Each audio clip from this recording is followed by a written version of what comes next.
आपने काफी सुना होगा क्वालिटी स्कोर के बारे में। ये बेसिकली होता क्या है, ये क्यों डिफाइन किया गया गूगल में, और इसके क्या इफेक्ट होते हैं, इसके क्या फैक्टर हैं, इसके बेनिफिट्स क्या हैं, ये सब मैं आपको एक्सप्लेन करूंगा इस वीडियो में। Hi everyone, this is Atiq. और चलते हैं अपनी स्क्रीन की तरफ ताकि मैं सब कुछ एक्सप्लेन कर सकूं कि क्वालिटी स्कोर बेसिकली क्या होता है और ये क्या क्या इफेक्ट होते हैं इसके। तो आज मैं 4 पॉइंट्स कवर करूंगा कि व्हाट इज क्वालिटी स्कोर और इसके कौन से फैक्टर्स होते हैं और आप किस तरह इसको इम्प्रूव कर सकते हैं ताकि आप अपने एड्स की विजिबिलिटी बढ़ा सकें और इसके बेनिफिट्स क्या होते हैं। ठीक है, तो पहला जो पॉइंट है, what is quality score. Quality score एक गूगल की तरफ से रेटिंग है जो यूजर के ओवरऑल एक्सपीरियंस की बेस पे जो आपके एड्स के थ्रू उसको मिल रहा होता है, जो आपके एड्स उसको प्रोवाइड कर रहे होते हैं, उसकी बेस पे जो गूगल सर्च क्यूरीज में जो कीवर्ड्स होते हैं, गूगल कीवर्ड्स जो होते हैं, उनकी बेस पे आपको असाइन होता है। हर कीवर्ड के अगेंस्ट आपको सेपरेट क्वालिटी स्कोर असाइन होता है। फिर बता दूं आपको आपको आपका एड आपका किसी कीवर्ड के अगेंस्ट यूजर को नजर आया, उसके एक्सपीरियंस की बेस पे आपको एक रेटिंग असाइन की जाती है गूगल की तरफ से, जिसको क्वालिटी स्कोर कहते हैं। इन सिंपल वर्ड्स ये क्वालिटी स्कोर है। और वो रेटिंग का स्केल 1 से लेके 10 के दरमियान होता है, और जो 1 होता है वो बिलो सबसे कम होता है, लोएस्ट होता है, और जो आपका 10 होता है वो सबसे हाईएस्ट होता है। ठीक है, तो जितना आपका क्वालिटी स्कोर अच्छा होगा, जितना 10 होगा, जितना अगर 8 होगा, 9 होगा, 7 होगा, तो मतलब ये इम्प्रूव होता जाएगा। 7 8 9 ये अच्छे से अच्छा है। ठीक है, तो उतनी ही आपकी विजिबिलिटी अच्छी होगी, आपको बिडिंग सस्ती पड़ेगी, और ये सारी चीजें मैं आने वाली वीडियोस में आपको इन डिटेल एक्सप्लेन करूंगा। अब आपको क्लियर हो गया होगा कि क्वालिटी स्कोर क्या होता है और ये गूगल किस बेस पे साइन कर रहा होता है। मतलब इस 1 से 10 के दरमियान एक नंबर गूगल हर कीवर्ड को साइन कर रहा होता है। तो जो सबसे अच्छा है वो 10 है, सबसे बुरा वो 1 है। तो इस बेस पे विजिबिलिटी कम ज्यादा हो रही होती है।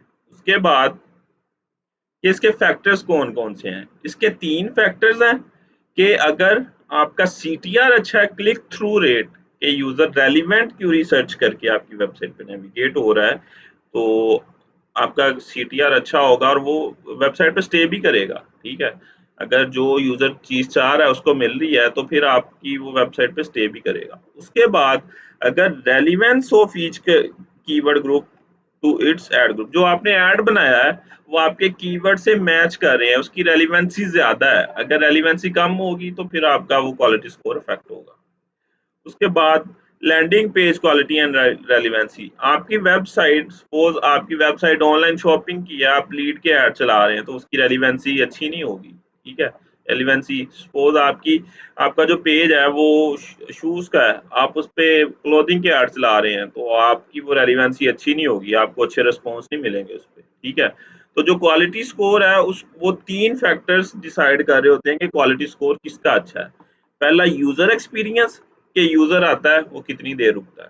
ठीक है, वेबसाइट पे। उसके बाद keyword relevant to keyword, relevance to keyword, के आपने जो ऐड लाइव किए हैं उनके अगेंस्ट आपके कीवर्ड जो आपने ऐड किए हैं उनकी रेलिवेंसी कितनी है। ठीक है, उसके बाद जब आप यूजर आपकी वेबसाइट पे जाता है तो उस वेबसाइट की रेलिवेंसी कितनी है उस कीवर्ड के अगेंस्ट, उस ऐड के अगेंस्ट जो आपने लाइव की है, और आपका एक्सपेक्टेड सीटीआर क्या है। इन सबको जब कमुलेटिव सम होके आपका क्वालिटी स्कोर निकलता है। इन 3 की बेसिस पे आपका क्वालिटी स्कोर कैलकुलेट हो रहा होता है।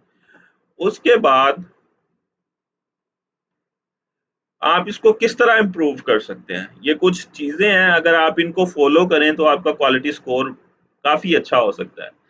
कि आप कीवर्ड रेलिवेंसी, आपने वही वाले कीवर्ड अपने एड्स के अंदर ऐड करने हैं जो रेलिवेंट कीवर्ड हैं। सपोज आप लोन की कोई कैंपेन लॉन्च कर रहे हैं, तो आपने लोन के रिलेटेड ही कीवर्ड्स ऐड करने हैं, आपने किसी और फैब्रिक के कीवर्ड उसमें ऐड नहीं करने, वो क्योंकि वो रेलिवेंसी आपकी खराब करेगा। ठीक है, कीवर्ड की।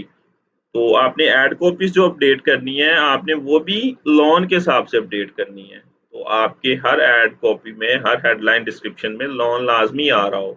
ठीक है, लोन क्लॉथिंग या लोन क्लॉथ्स।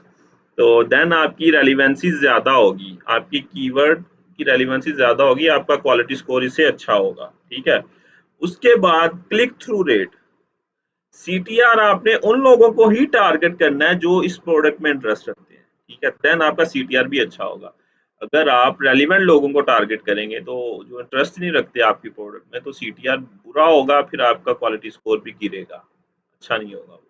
उसके बाद लैंडिंग पेजेस, आपके पेजेस जो हैं वो ऑप्टिमाइज होने चाहिए उस कीवर्ड के हिसाब से, वो लोन का कीवर्ड जो है, तो लोन के कीवर्ड की कैंपेन जब आप लॉन्च करेंगे तो आपने लोन वाली कलेक्शन को ही टारगेट करना है, वही पेज पे नेविगेट करवाना, लैंड करवाना है, ठीक है। तो आपने कोशिश करनी है वो वाला पेज है वो अच्छा ऑप्टिमाइज हुआ हो।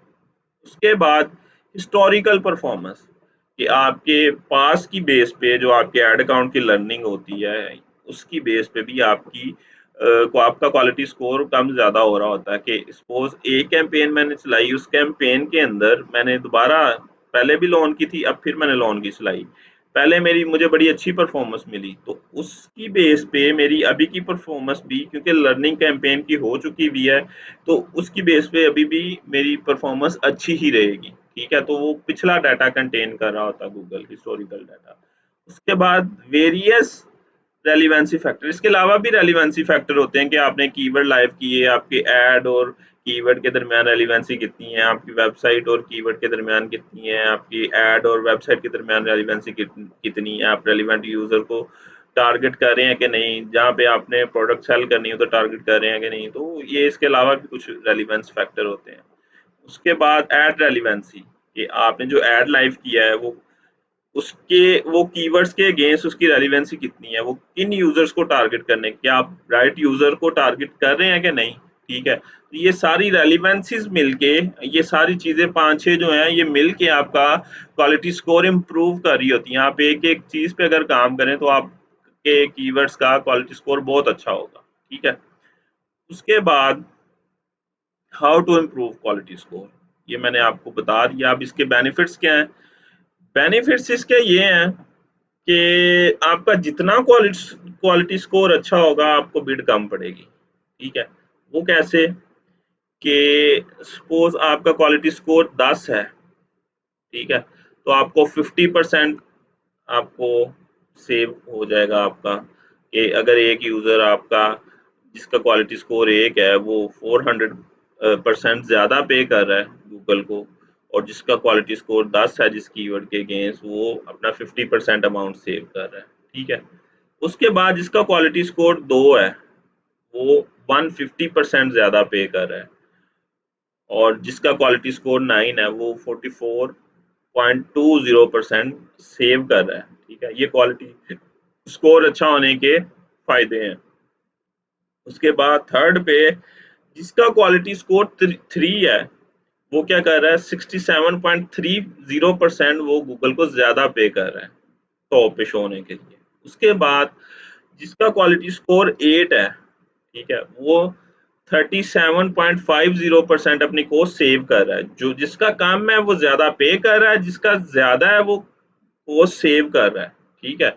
उसके बाद जिसका 4 है वो 25% ज्यादा पे कर रहा होता गूगल को, और इसी तरह जिसका है 7 वो 28.60% वो सेव कर रहा होता अपनी कोस्ट। जिसका 5 है ये गूगल बेंचमार्क है, तो वो मतलब लेवल में होता है, वो ज्यादा ना पे करता है, वो ना सेव करता है, ठीक है।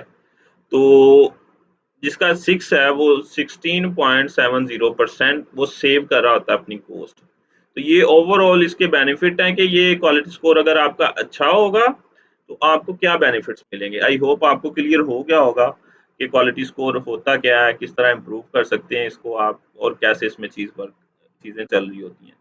तो मिलते हैं नेक्स्ट वीडियो में। मेरी वीडियो को लाइक शेयर और मेरे चैनल को सब्सक्राइब करते जाएं, ताकि आने वाली वीडियोस में मैं काफ़ी इन्फॉर्मेटिव कंटेंट आपके लिए लेके आता हूं। ओके जी, अल्लाह हाफिज़।